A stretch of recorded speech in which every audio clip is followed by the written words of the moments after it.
Welcome back to another edition of That's What's Up DC.com. It's your boy One Take Willie back again. I know I disappeared for a little bit of time. You know, it's sort of like LeBron James disappeared in Game 4.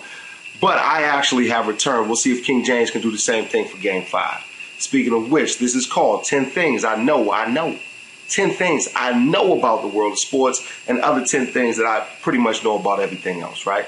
So we're going to start off at the top, or shall I say the bottom, number 10. LeBron James. What happened to you, man? Cats like me are rooting for you, bro. I'm not going to keep it real.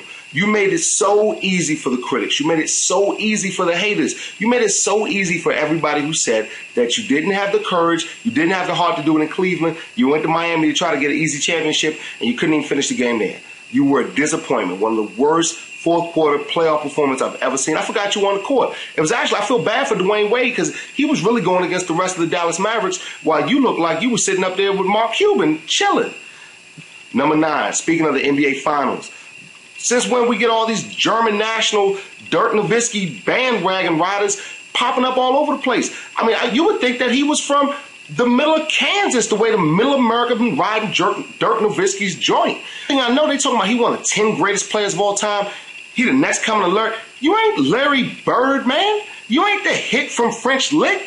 You are a German national dude who, if anything, got more street ball cred than you do mainstream America cred. Number 8. Dwayne Wade is the truth, man. You know, he gets overlooked sometimes because he's not no rah-rah, look at me. He's not on every third commercial on TV. And, you know, he kind of keeps his private life to himself. But I'll tell you one thing, Dwayne Wade can ball.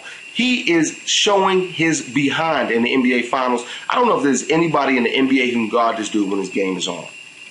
Number 7, getting back to what we started talking about from the very first beginning of this rant, NCAA, biggest group of con artists, hustler, every major college sports team cheats, man. The question is just who's going to snitch and who's going to get caught. And really more so, who's going to snitch? You would think that they're giving away $50,000 for every... If your testimony leads to the conviction of an NCAA program, that's what it looked like right now. You got players coming out against players, coaches laying down. Jim Tressel, we knew what was up. We figured that you was doing something shady. But you know what? You've been doing this for the last 11 years. What happened to Maurice Clarett?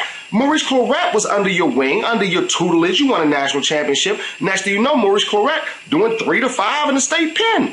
I hear he's up in Canada right now, which is exactly where Terrell Pryor's about to be. Up in Canada, playing like a bum, wasted his life under the tutelage of Jim Tressel. Jim Tressel, I hope you never get another coaching job. Number 6, if you're going to vacate the BCS title for the USC Trojans because of the Reggie Bush scandal and all that, that doesn't hurt that school, man.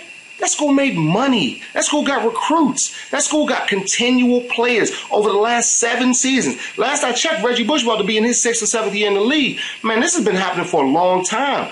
You're coming back a little late, NCAA. You're going to slap them now? You're going to punish the players by taking away their trophy? You're going to punish the players by taking away scholarships? But you're not going to take away the money from that university that they got? Come on, son. Come on. Number 5, Lance Armstrong. You're a liar and a cheat. I'm done with you. You had all of us wearing them corny Livestrong bands. We felt bad for you because of the cancer. We rooted for you to come back. Come find out you've been doping your blood the whole time. I hope the feds go after you the same velocity they went after my man Barry Bonds. I don't care if you didn't lie to Congress. You lied to the American people. That's far worse. Number 4.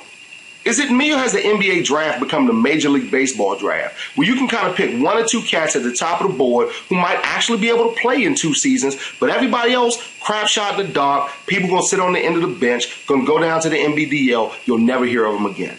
The NBA draft used to be where you could turn your franchise around, but now, man, nobody can play. The top cat on the board played like 2.5 games player in high school, but what does that mean if you have not shown a body of work in college that can show that you can take the rigors and the strains of an NBA season? We have known nothing about these people, but they come and they make millions, they sit on the bench and they disappear. Houdini. Number 3, I'm about over the NFL lockout. This is like day 175,000 as far as I'm concerned. DeMorcio Smith or whatever this cat's name is and Roger Goodell are all getting together over sandwiches and Costco. I don't know what they're doing, but they're not getting it done.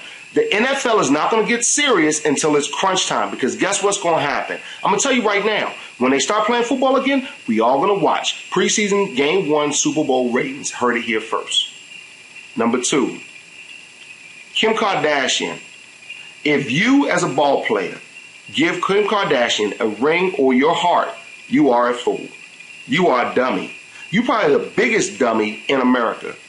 I'm not going to call her any derogatory names, because what she is not a derogatory name that begins with an H. It's a positive name that begins with an H. It's called a hustler. Kim Kardashian is a G. She's a hustler. She's a porn star who has turned herself into a reality TV and fashion merchandise mogul. She's the American dream. Love her or hate her, but don't give her your heart. Number 1, if the Miami Heat do pull this off and they win this championship, then you may as well stop watching basketball for the next 4 to 5 years, because every half-decent third or fourth man off the bench who actually can play a little bit, not the cadaver that is Juwan Howard or the cripple Mike Bibby who's out there trying to pretend to play point guard, but every real ball player will come and will want to play with them. They will have a dynasty. Mark my word, it's the beginning of the Heat if they can pull this beast off in Game 5 and 6. All right. That was another edition of That's What's Up DC.com. No, it didn't have the velocity of a lot of my other rants, but a little tired, a little late night. Had to get this off my chest. Terrell Pryor, you a fool. Kim Kardashian, you a hustler. Chris Humphries, you a fool. Will Spencer, I'm out.